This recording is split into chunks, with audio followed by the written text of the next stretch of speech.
Before we start, may I request you to keep your mobile phones on mute mode, please. I welcome you all to the press conference of the Election Commission of India as we gather here for the announcement of poll dates for the general elections to the legislative assemblies of Assam, Kerala, Puducherry, Tamil Nadu, and West Bengal. We have amongst us the Honorable Chief Election Commissioner, Shri Gyanesh Kumar Sir, Honorable Election Commissioner, Dr. Sukhbir Singh Sandhu Sir, Honorable Election Commissioner, Dr. Vivek Joshi Sir, Senior DECs, Shri Manish Garg, Shri Gyanesh Bharti, Dr. Pawan Kumar Sharma, DEC, Shri Bhanu Prakash Yeturu, and DGIT, Dr. Seema Khanna. Now may I request the Honorable Chief Election Commissioner, Shri Gyanesh Kumar Sir, to share his thoughts with you and announce the dates of polling. Sir.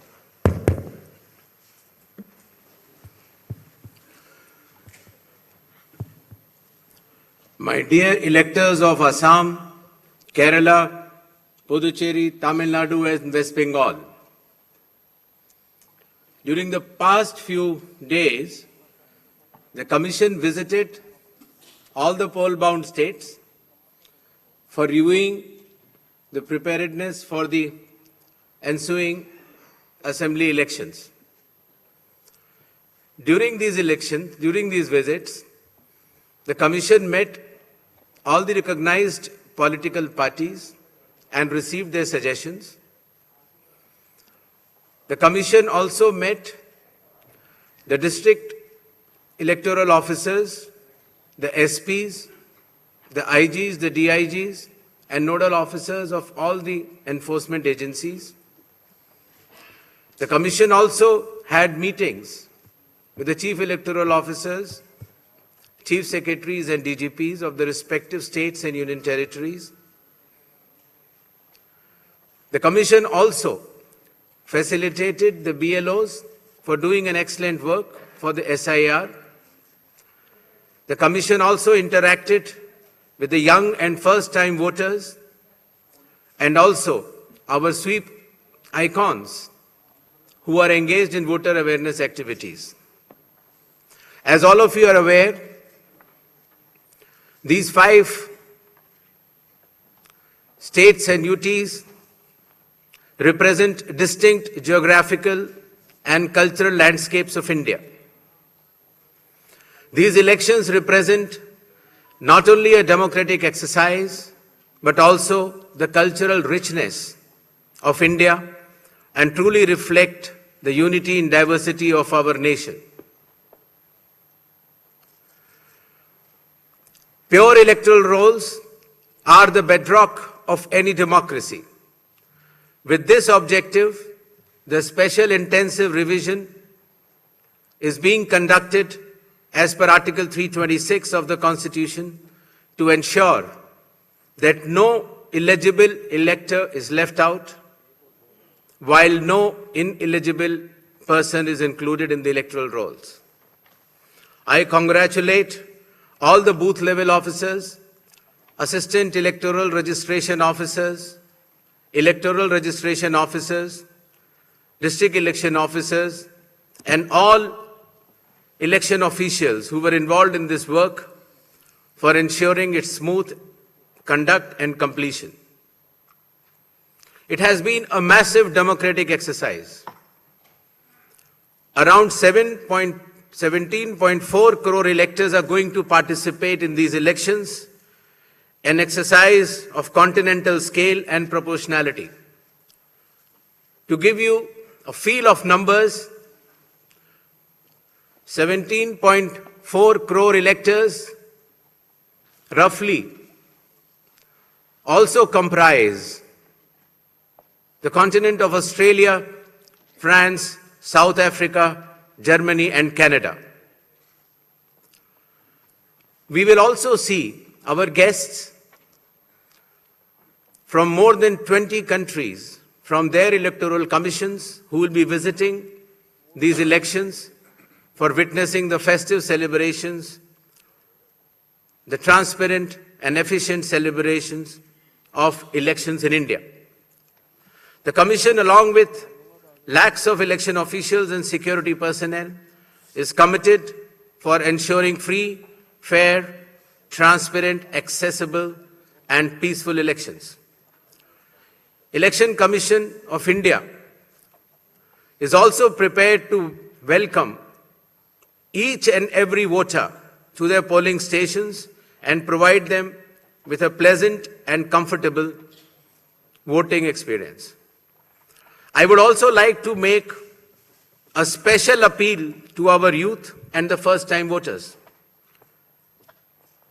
My dear friends, you are about to step into one of the most important responsibilities of your life, exercising your democratic right, the right to vote. I urge you to participate enthusiastically in this great democratic exercise and cast your vote with pride, responsibility, and confidence. Your vote is your choice in shaping the future of your state and the nation. Elections in India are the festival of democracy. Chunav ka parv, hum sab ka garv. This festival of democracy belongs to every citizen, every elector of India. Before announcing the schedule of elections, I would like to present before you a brief PPT which will entail the details of these coming elections. The festival of elections, our pride, is going to be held in the state of Assam, Kerala, Tamil Nadu, West Bengal, and the Union Territory of Puducherry. The total electors are 17.4 crores, and the assembly constituencies are 824. The number of polling stations is roughly 2.19 lakhs, and the electoral machinery would consist of roughly 25 lakh personnel. To give you an overview, the end of term of Assam Assembly is on 20th of May, Kerala 23rd of May, Puducherry 15th of June, Tamil Nadu 10th of May, and West Bengal 7th of May. To give you a little overview of the electors, Assam, as per the final list, would be roughly 2.5 crores, Kerala 2.7 crores, Puducherry 9.44 lakhs, Tamil Nadu 5.67 crores, and West Bengal, the final list on 20th February comprises of 6.44 crores, and the learned judges, after their adjudication, whatever supplementary list comes, they shall be added. To give you a feel of the category of our electors, we have more than 100 years of age centenarians in Assam, Kerala, even Puducherry, Tamil Nadu, and West Bengal. The 85 plus years of age electors are also good in number. Our Divyang Bhai and Bhai Behan, the first time electors, the electors from 20 to 29 years of age, and service electors. These are statistics which will be circulated to you. A total number of 2.18 lakh polling stations shall be set up. Majority of them will be in rural areas. Average per elector is between 750 to 850, less than 900 in any case. The model polling stations will be set up in all the states and UTs, and there will be specially women-managed polling stations. Webcasting shall be 100% in all the polling stations, and there will be Divyang brothers and sisters managed polling stations as well. The electoral exercise in India is one of the largest and most unique exercise in the world. For example, in Assam, the polling teams undertake arduous journey of 50 to 60 kilometers from Majuli via ferry and road, cross Brahmaputra River, and finally reach the remote Dhanegana polling station where 248 electors are there, and they reach there by tractor in the end. Similarly, in Kerala, Edamalkudi has around 693 electors, a tribal area of Idukki district, where the polling officials reach by completing 30 kilometers of journey through rugged off-road terrain by specified vehicles and followed by 8-kilometer trek by foot. Similarly, in Assam, West Bengal, in Alipurduar district, polling teams trekked through the Baksa Tiger Reserve Hills to reach the polling booths of 759 electors. And similarly, in Tamil Nadu, Varusanad Hills, in Theni district, polling officers traveled 3 hours across difficult terrain to reach 5 electors. Puducherry also, in its Chidambaram Pillai schools, once a French colony, was designated model polling stations, which has 2 polling stations of 722 and 651 electors. A total of 25 lakh election officials shall be deployed across 5 states and union territory, out of which 15 lakhs will be polling personnel, 8.5 lakh security personnel, 49,000 micro-observers, 1,444 observers, 40,000 counting officials, 21,000 sector officers, and 15,000 micro-observers for counting as well. The voter awareness campaign has progressed well, the maximum of which came through the special intensive revision enumeration forms. Apart from that, the Election Commission itself, the Chief Electoral Officers, and our sweep icons have penetrated deep with the substantial range and depth to reach each and every voter. For EVM awareness, various camps have been organized at the district level and even at the returning officers level to ensure that the transparency, the efficiency, and the information dissemination regarding this transparent electronic voting machines reaches the grassroots. The EVM awareness is Assam, Kerala, Puducherry, Tamil Nadu, and West Bengal. More than 717 demonstrations centers were set up. Polling stations through mobile distribution vans were set up. People participated in EVM awareness, which is roughly more than 28 lakhs. And people who tried mock polls also, the hands-on on EVMs, were more than 25 lakhs. In order to ensure a pleasant voting experience, the Election Commission has issued directions that in every polling stations there shall be provisions for drinking water, toilets, signages, ramps, wheelchairs with volunteers, help desks, voter facilitation centers, sufficient lighting inside the voting compartment with adequate shade shall be there in all the polling stations. Special care shall be taken for all our respected senior citizens and Divyangjan. The polling station shall be on the ground floor. There shall be ramps. They have priority in voting. For seating arrangements, special benches shall be put up. They can also apply for home voting, and sufficient transport facility also will be available to our respected senior citizens and persons with disabilities.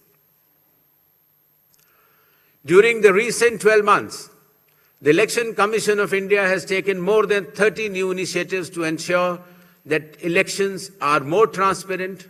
The experience to the electors is much more pleasant, and all the stakeholders get all the necessary information as soon as possible.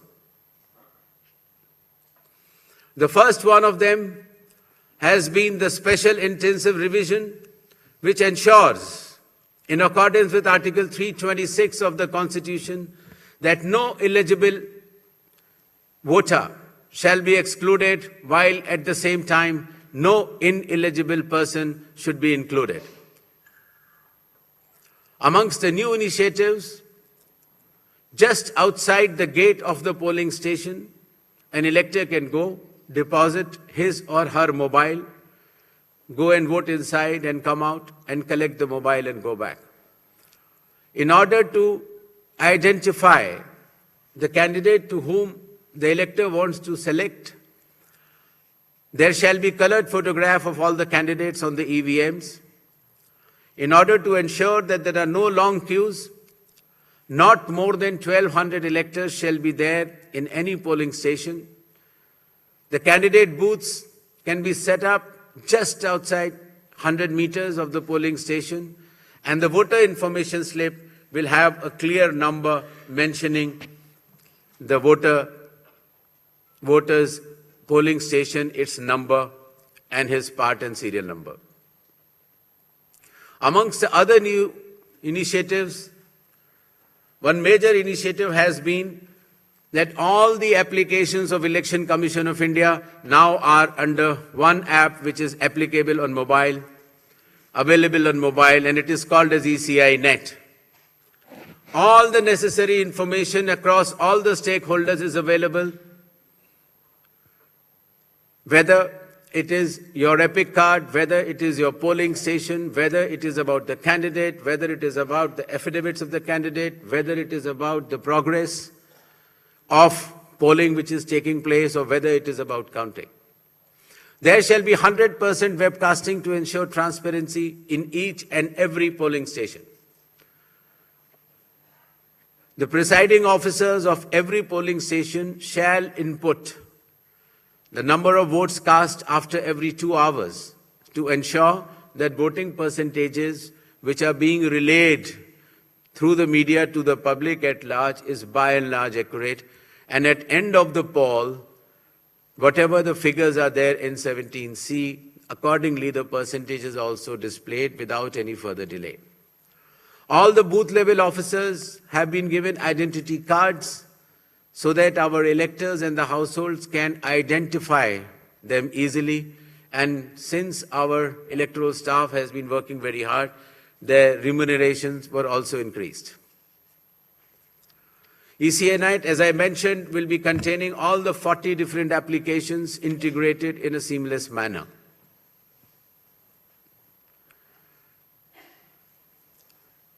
In another initiative to enhance transparency, the postal ballots will be counted 2 rounds before the EVMs.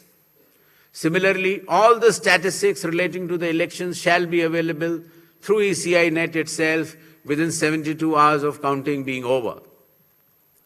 In case of any difference because of typographical errors between 17C, which is given at the polling stations, to all the polling agents who are present, and the EVM count, if there is a difference, the VVPATs of that EVM shall mandatorily be counted. Similarly, after the counting is over, the losing candidate can prefer, after prescribed payment of fee, checking of the EVM along with VVPAT counting. In order to ensure that the entire process is done similarly at all the polling stations, a gigantic training effort has been undertaken by the Election Commission of India by training officers right down to booth level officers by the Commission itself. The booth level agents were also trained, of course, the police officers, the DEOs, the communication officers, and this capacity building exercise had been piloted by India International Institute for Democracy and Election Management, IIIDM, which is run by the Election Commission of India. Election Commission of India also trains officers of more than 100 countries concurrently. In order to have a substantial dialogue and engagement with the stakeholders, the Commission adopted a consultative and collaborative approach by which More than 4,700 all-party meetings were held by all the returning officers, DEOs and CEOs of this country. Similarly, the Election Commission of India also invited all the national and state level political parties to have such meetings, and more than 28 such meetings have already taken place. There has been national conference with legal councils and interactions with field level beneficiaries, that is booth level officers, EROs, DEOs during the state visits. There have been other host of new initiatives which have been mentioned here, totaling to number 30. These slides will be there, and the Commission has been extremely proactive, transparent, efficient and consultative in its approach to ensure that the experience of election is much, much more pleasant to our prime stakeholder, that is the elector. Considering that India has been the mother of democracies and the largest of them all, with the most transparent elections taking place, the international idea is now currently being chaired by India. We also held an international conference with more than 70 countries. Next. Where the chief electoral officers from those countries has participated recently. Commission had review visits to all these 5 states/UT and met all the officers, as I had mentioned earlier, including our foot soldiers, that is our booth level officers. Clear directions have been issued to all the enforcement agencies, nearly 24 of them, that elections in these states and UT shall be inducement-free and violence-free. Directions have been issued to the collectors and the SPs that they have to act with complete impartiality and enforce the rule of law. The observers which will be visiting the states, their details should be made public, and any fake news on social media should be strictly monitored and necessary action taken.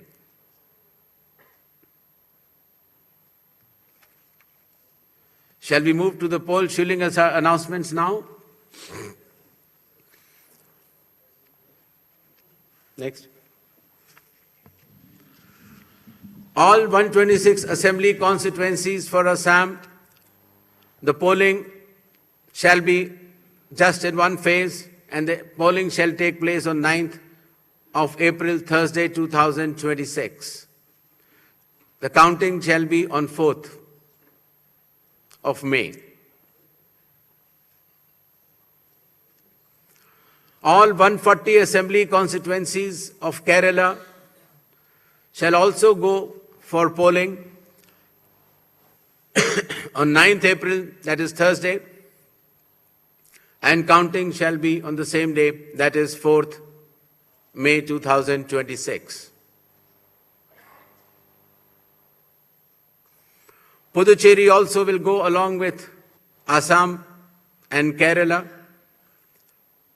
The date of poll is 9th April and the counting will be 4th of May.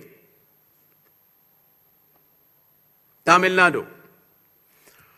Tamil Nadu, all 234 assembly constituencies will go for poll on 23rd of April in one phase, and the counting shall be on the same day for all the 5 states/UT, that is 4th of May 2026.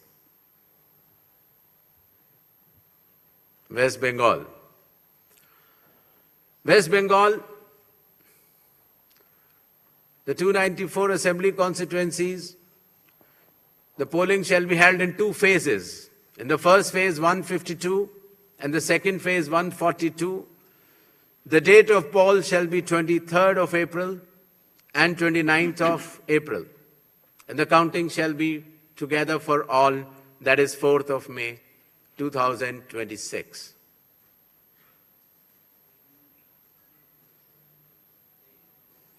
There will be 8 by-elections also, that is Goa, Gujarat, Karnataka, Maharashtra, Nagaland and Tripura. The name of the constituencies are mentioned here and the reasons which will be circulated to you. And the schedule would be that the assembly constituencies for Goa, Karnataka, Nagaland and Tripura will be held, the polling will be held on 9th of April, and for the assembly constituencies of Gujarat and Maharashtra on 23rd. The counting shall be on 4th of May for all the cases. Thank you.